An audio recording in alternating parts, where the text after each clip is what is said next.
Alright, this is Vegeta 8259 again, and this time I'll be doing a Transformer review, although technically it's not a Transformer if you want to get specific with it. This is a Diaclone Jazz, one of the most prized figures in my collection. Amazingly, it is in box, and I only paid $200 for it. And if you don't know anything about Diaclone, this is the figure series that came out in Japan before Transformers. Started in the late 70s, ran into the mid 80s. Then when Hasbro executives traveled to Japan, they saw the Diaclone line and said, hey, this would make a pretty good cartoon show, let's take it to the US, and thus Transformers are born.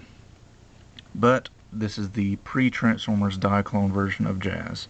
His name wasn't Jazz, they didn't have names in Diaclone, they were just cars that transformed into robots, and that was it. As you can see, the box, I cannot believe how good the box condition is.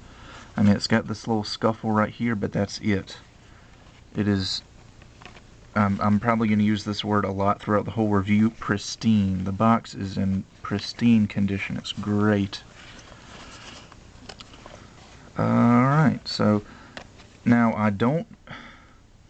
I've opened this, but see, there's no tape on the flaps. I don't know if back in the 70s Japanese figures weren't sealed, or if somebody just really carefully peeled the tape off. I don't know, but it was like that when I got it, so I went ahead and opened it up. If somebody knows if Japanese figures were in fact sealed back then, just let me know, because I have no idea. Manual comes with instructions, obviously not going to go through those. Stickers in really nice condition, unapplied. I have no intention of applying those. And this Diaclone catalog, which is really cool because the entire thing is printed in this metallic ink. It's really kind of trippy to look at. And look at this, a prototype Optimus Prime. I don't know if you can see it on camera, but it's actually quite a bit different than the original Optimus Prime, or Battle Convoy rather. That was his name in the Diaclone line. I mean, it's just really cool to go through this catalog and see the roots of the Transformers that exploded and became such a huge phenomenon. Anyway, onto the figure. It comes in styrofoam, which I really like. I love styrofoam packaging. I wish the American Transformers came in styrofoam rather than that cardboard with a bubble on it inside a box. That's just kind of weird to me. Plus it's hard to, I mean, you can't put it back in the box, and you can't reseal a blister package, so it's just a lot easier with styrofoam. Anyway, pretty much the only difference between this figure and the American Jazz on the Transformers line is this guy. These little Diaclone men came with all Diaclone figures. He's got a die-cast body, little red plastic arms and legs, which are movable. We can move his arms, move his legs, and these old black parts on the bottom of his feet are actually magnets. And no, I guess die-cast isn't magnetic, but on Battle Convoy, aka Optimus Prime, the inside of his trailer had metal plates in it, and they could stick to those old metal plates and kind of stand around without falling off. So that's kind of cool. The missiles, again, I'm going to use the word pristine. God, I can't believe how old this figure is, and yet how good a condition it's still in. The chrome is flawless.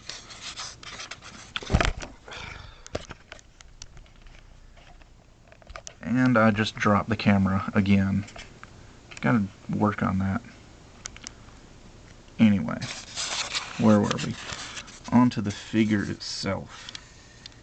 I think it's showing up a little bit on camera. The figure is not in mint condition because, see, there's a little bit of yellowing on this panel and on the door. I assume the previous owner had it displayed in the box and must have had it near a window or something, and so these two white plastic parts started to yellow a little bit. I mean, I'm not going to complain about it. I'm not disappointed, so I'll just go on to transforming him. I have to be careful with him because he's really, really tight, which is a good thing because, you know, most Transformers this age are got like ragdoll joints on them where they just flop around everywhere and you can't get them to stand up to save your life.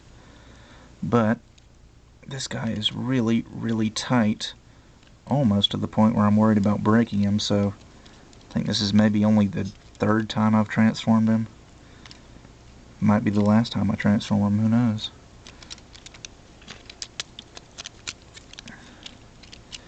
Jazz has kind of a tricky transformation anyway. I remember getting frustrated with him when I was a kid. I think my first Jazz was a Generation 2 Jazz. That goofy rainbow color scheme. Anyway, there he is. Oops, the door. Again, pretty much the same as the American Jazz. White body with black on the inside, chrome parts, die cast. Articulation, he's got a little bit on the arms, can go up and down. No, the shoulders, oh yeah, they can. You have to be really careful because of this rubber tire, but the shoulders can go 360. And in and out. The elbow does move all the way back and all the way forward, and the wrists go 360. The head does not move. It's connected to the top of the hood there. I guess he has backwards movement in his torso due to the transformation, but you can go back a little bit. His legs, I guess technically his ankles move, but other than that, his legs are pretty much stationary. His accessories are obviously his gun, which you saw earlier. Fit that in there. Again, a really tight fit. And he's got his little rocket launcher, which I'm not going to bother taking the rockets off the tree, but it's kind of hard to get the launcher to go in here. Aha. There we go. There. And we've got Diaclone Jazz. So, yeah. I mean, if you don't...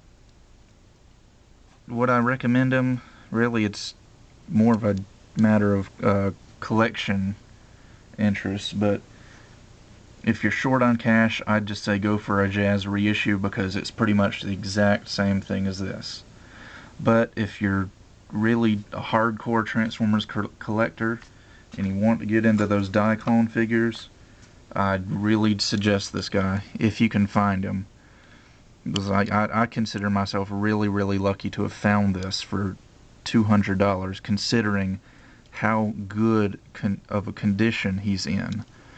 I mean, aside from the little bit of yellowing right here, I would have sworn he just came off the store shelf. Like, you do not see a lot of Diaclone figures in this condition.